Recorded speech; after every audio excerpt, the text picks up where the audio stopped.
Over the last few episodes, we've interviewed OmniPresent, which is making it possible for agencies and companies to hire remote talent all over the world. We've also interviewed Remote Social, a startup that is making it possible for hybrid or remote teams to create a positive work culture. And today I've got a brand new interview with a startup that is another piece to the puzzle for remote first working. As employees and remote talent is looking to work remote from anywhere in the world, how can companies actually help their employees to go to a country and work remote? Well, say hello to PerchPeek. It's a relocation app that is powered by artificial intelligence. They were originally labeled as Tinder for renting. What is really interesting about this startup is that they recently pivoted their strategy, and today they have just raised 2 million to take their product up a level. I'm lucky enough to catch up with PerchPeek's founder. We're going to explore their story from end to end. What's really nice about this insight, although it's a tech startup, the founder isn't necessarily from a tech background. And that's what I really want to express through this series. You can have a tech background and go into a tech product, yes, but anyone can come up with a great idea. And this is what this series is all about. It's about showing that anyone with an idea just needs the right team and the right support to execute that idea. You don't have to be a tech expert, and this is what this interview shows. Let's get started with the PerchPeek interview.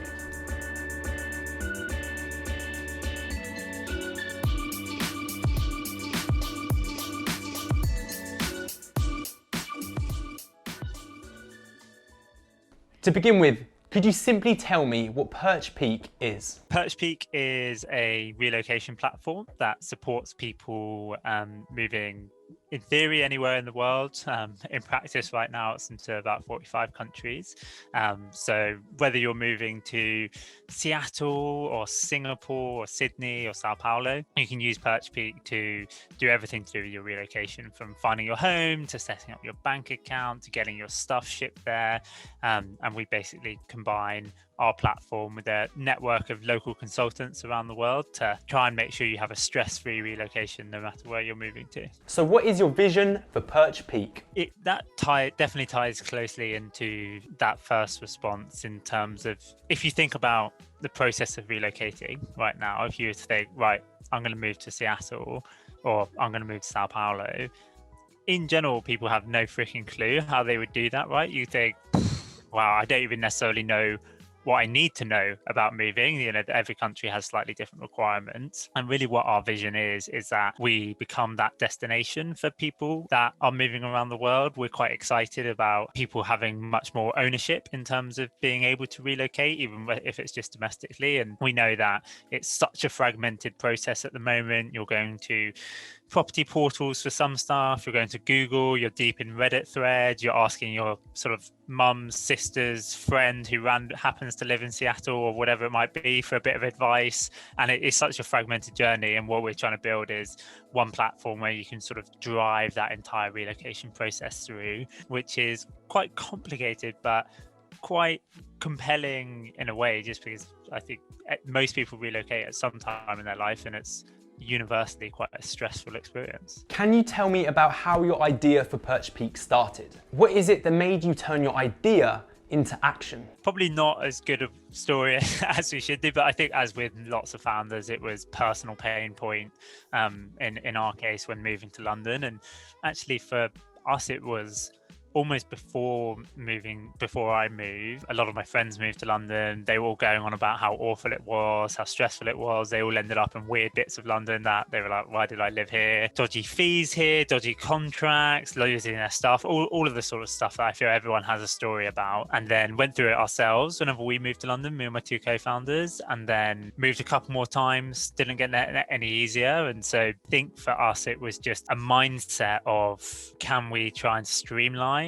a lot of this moving process, so that all of those different verticals within relocation, so accommodation, shipping, banking, utilities, whatever it might be, can all be done in the same place. And that was really kind of our origin story. Just it's just such an offline process most of the time around the world, so it's just trying to like pull that into one platform just to keep an eye on what's going on. What I find really interesting about PerchPeek is that you recently changed tack in your strategy. You've gone from serving consumers directly to a more B2B approach. Could you tell me about how this change came about? Yeah, great question, because if we think of what we're trying to do and how we started it, it was very much driven by that consumer pain point of how painful it is relocating. And so in our first year we were targeting regular people moving to London. Initially, we were very much focused on the home finding process, so helping people to find the right home and using tech to help them find the right home in the right area. But we didn't really do much else apart from home finding. And what we saw and what led to the pivot was two things. One, our best customers were people relocating, so who had no idea what area to live, what type of property they could afford. So that was kind of our best customers. And for that customer section, they needed a lot more help than just sort of the home and area finding. They were saying to us, can you help review our lease? Can you help, what the hell is council tax, to use a very British thing? How do I get my stuff there? Can I switch my driving license over? How do I join a gym? All of these things. So we sort of then started to add features to support all of them. So one was sort of a customer-led product drive, sort of customers saying, we need more from you. So we added in features for them. And then we had quite a nice platform and supply chain of consultants sort of helping these people move to London. And then what happened was, truthfully, we were losing loads of money because it was really expensive to find consumers that were relocating. Because, at the time we're thinking, right, we need to target. You can't just sort of geographically target. We're trying to find someone in San Francisco, in Mumbai, in Lagos, who are about to move to London, which is quite difficult and quite expensive. We sort of started thinking, okay, great. How would we acquire customers in a more cost-efficient manner that doesn't require us having a millions and millions of marketing budget? And that was when we started to think, okay, great. Now we have this sort of end-to-end relocation platform. Let's run a few different experiments, a few different business models, but one of them was, let's go to companies. So we started to learn about the corporate relocation sector. And what was amazing there was that they were sort of then saying, wow, this is really cool. We haven't seen much tech innovation in corporate relocation over the last 20, 30 years. And then what was amazing for us and why we did it initially was, companies obviously know when someone's about to relocate, whether it's a grad joining, a new hire, someone transferring internally. They normally know because they need to change the contract, change their address, etc. And so it was kind of, initially for us, they were just a great source of people moving. So then we were like, right, this is amazing. They know it, they have our customers exactly there. Let's start focusing on that. And that was when we pivoted to B2B or B2B2C at the start of last year. And you kind of got that sort of added value for a business to say you can use PerchPeek as well for the employee retention side of things as well. And that was exactly then. I sort of checked myself from saying that next thing there, but that is exactly the sort of the next phase, because then it really is an employee benefit, because all of these companies are in a race to acquire talent and to retain talent. They know the moving process is so stressful. And so they kind of go, oh, okay, anything to make that process less stressful looks really good for them. And then relating back to what we said earlier, now all of a sudden, lots of people aren't going back to the office every day, might not go back to the office ever, or, might sporadically.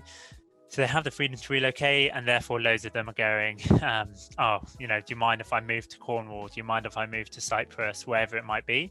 And companies are going, yeah, sure, but we don't really know how to support. And that's where sort of PerchPeek comes in. And it's interesting because we initially started speaking to a lot of big companies and corporates who have corporate relocation departments. They had someone on LinkedIn we could message and say, hey, we're PerchPeek.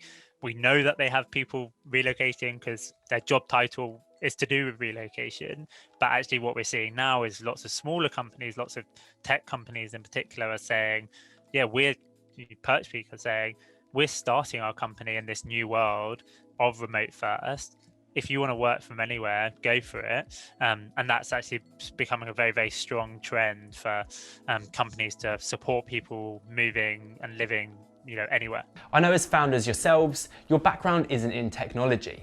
I love this because great tech ideas don't necessarily have to come from someone with a tech background. Could you tell me an approach that you took when trying to find your tech partner or CTO? Yeah, that was honestly, everyone's busy day to day. And then if I look at the sort of 3 years we've been plugging away at PerchPeek, finding our tech founder was one of the most important things we did. One of the least methodical things we did in a way. It was so haphazard, but we were basically just charging around meetups. We were charging into groups, messaging people on LinkedIn. Not many of my friends are developers or no developers. Me and my co-founder Ollie, we just didn't have a great network of developers to plump into. So we basically went founder dating, just tried to meet loads of developers. Obviously we were sort of two guys in our mid-20s, didn't really know what we were doing, had quite a vague idea, so we got a lot of projections. Then on the flip side, there are loads of people where we thought, I'm not really sure we can see ourselves building a business with you over the next 5 years, but eventually we probably spoke to 60-ish people. And then I think the one thing we did that was definitely a good decision was we paid our CTO to do a small bit of work for us, to basically build a really small beta platform for us. I think it's almost like finding a flatmate, right? Like you can have a great experience in that 15-minute interview, you can go for beers, have a great night out with them, but like when you're in the weeds and you're pissed off on a Wednesday night because things aren't going well, are you going to work well with them? And actually paying Ace, our now CTO, to do that little bit of work over a couple of months just showed that even when things were going wrong, we had respect for each other. He was actually good at his job, and that would definitely prove to be a good sort of middle ground. As a tech-focused digital agency, we're all about being user-focused and bringing in some good quality tech. It's the combination that makes technology so great. What is your approach to feeding back user insights to future development and decisions? A lot of companies speak about customer obsessed, but not that many companies, and I don't think we do yet, actually do a good job of really listening to their customers. It takes a lot of effort to listen to customers, and I think this is quite trite from us, but it's a mix of qualitative, actually sitting down with people, but sitting down with a real range of people, to say someone who's never used your app or product, someone who's halfway through their journey, someone who's just come out of the journey, and not just cherry picking the people that are having a good experience as well, which we did for a long time. We were like, we'll only speak, for us, people come in who say they're moving to France or whatever. It's very easy for us to speak to the people that we did an amazing job. They're all settled in. They found the place that they love. Everything's gone smoothly. We didn't really do a good job to start with of speaking to the people that weren't loving life. So just being rigorous around that. And then the second thing that we've started to do more recently that has really allowed us to be much more user-friendly from a quantitative perspective is building tools within your product to collect feedback almost anonymously or at times, because if you're reliant on the qualitative stuff of saying, what's this like, people just respond differently, right? It's just a fact. People respond differently. If they see a pop-up asking for a feedback score and no one's watching them, they're going to respond differently than if they have someone over their shoulder or on Zoom from PerchPeek going, yeah, so what do you make of the product? Obviously, they're going to be much nicer about it. And then the one that I think we're also thinking about a lot at the moment is, how do you get a diverse group of people using your product? Particularly the nature of our industry is we're helping people move from all around the world who come from a lot of different backgrounds and cultures. And so just doing user testing amongst a predominantly UK-based testing team or a predominant demographic suddenly leads to issues where you kind of go, oh wow, our biggest market is the US, but there's loads of stuff that just refers to like flats instead of apartments and lifts instead of elevators, or just those little things. And that US people look at it and they go, this is clearly a British app and stuff, just like little things like that. We're just trying to capture a diverse range of opinions in the sort of user testing. It's something we're trying to get better at. That is awesome news about your 2 million funding. What can we expect next for PerchPeek? I think it depends how quickly coronavirus sort of disappears into distance. But I think for us, we're on a journey to try and pull all these different aspects of relocating into one platform, and very much a focus for us right now is on seamlessly integrating as many of the aspects of relocating into our platform as possible. So we're trying to streamline that. Other one for us that we're really excited about is working from anywhere is just seemingly going to be quite a big thing now. And we're working with quite a lot of small and big companies to say, look, you're leaning in on this remote first business. Actually supporting people that want to relocate is quite a powerful way to do that. And we're sort of fleshing out that ecosystem from both a relocation point of view, but also a tax and immigration point of view. So just making sure that one of your clients who has 5 people and someone goes, do you mind if I move to France, or do you mind if I move to wherever, kind of want to make sure that we can go, yeah, sure, we'll guide you through that whole process. What do you think your greatest challenge is for PerchPeek going forward? It's obviously not ideal for us whenever people are on lockdown, but I think in terms of macro challenge, there are 2 for us. One is actually the product. Like we've scaled internationally very fast. So what that means is we are helping not that many people move to lots of countries and lots of places. So we're trying to bring up our level in hundreds of places at once, and that is really hard to scale, like operationally. If we need to book a property viewing for someone in Sao Paulo, or we need to get a shipping quote for someone in Singapore, it's like making sure stuff doesn't go wrong, particularly as we scale to helping thousands of people move. And that's the first thing. And then secondly, from a business model perspective, in our sort of business, it's quite hard from a revenue model. And I think sometimes we maybe didn't think enough about revenue models early in our journey. The nature of relocating is that people do it fairly infrequently, every couple of years or whatever. So just in terms of, for us, forecasting accurately and therefore planning our growth, it's one of the good things about being funded is that you're not so reliant on your own revenue projections, because you've kind of got that funding. But that's one for us sort of mid to long term that is harder than a lot of sort of SaaS startups where you just get a monthly recurring revenue fee. If you could relocate anywhere in the world, where would it be? So I think for me, I would have to go to Buenos Aires. It feels a little bit European in a way, big grand plazas, amazing parks, such amazing food. And I think actually quite excitingly, they've just announced that they're going to have a digital nomad visa, which will make it much easier to sort of work from there. If you could sum up a few lessons from your startup journey so far to tell other entrepreneurs, what would it be? Number 1 would be, don't be afraid to pivot quickly. I think that's something we could have pivoted earlier if we had been more honest with ourselves. I'm a generally very positive person, but I think quite a good framework is, if we were to be as negative as possible right now about what's going on, what are the actual issues that we're facing? And I think for us, we almost ran out of cash because we didn't pivot fast enough. So we didn't have enough proof points. So then we were fundraising, not this time, but the time before, with our sort of a gun against our head. And I think the difficulty is people, particularly entrepreneurs, often are quite positive because they want to change the world. But that can be to their detriment. Yeah. And the second thing, and this happens all the time, is you go, great, I'm going to do a startup. All of your friends, your family, they go, oh, that's so cool. That's such a good idea. Maybe you go try and raise a tiny, small amount of funding, you get someone excited about it, you're getting all this validation and pressure to say, oh, this is what I've said my idea is. And then if that's not working out, it's quite hard to sort of admit that and sort of go, actually, like that idea that I've told everyone I need to, but so few businesses actually go linearly from my idea to actually how they end up. So the second one, I would say from a lessons point of view, is be rigorous when you're hiring people. If you hire the wrong people, it takes up a lot of time. Definitely put the effort in to hire, particularly when you're early, because no business is ever created by one person or the founding team. It's created by like your employees, right? So making sure that you have people who are excited for the journey that you're on, excited for the mission, because they're going to be like the founding bedrock of your culture. And that's it, a wrap of the PerchPeek interview with Paul Bennett. Some amazing insights in there from a non-tech background founder.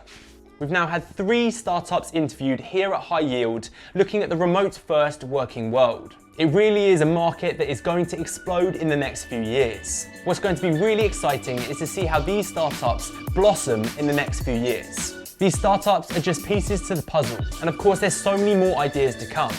If you have an idea, make sure you get in contact with us at Hiyield. We can break it down and we can discuss what you need to do to make it a reality. Thank you so much for joining me, and I'll see you guys on the flip side. All the details are in the description below or the comments, wherever this is.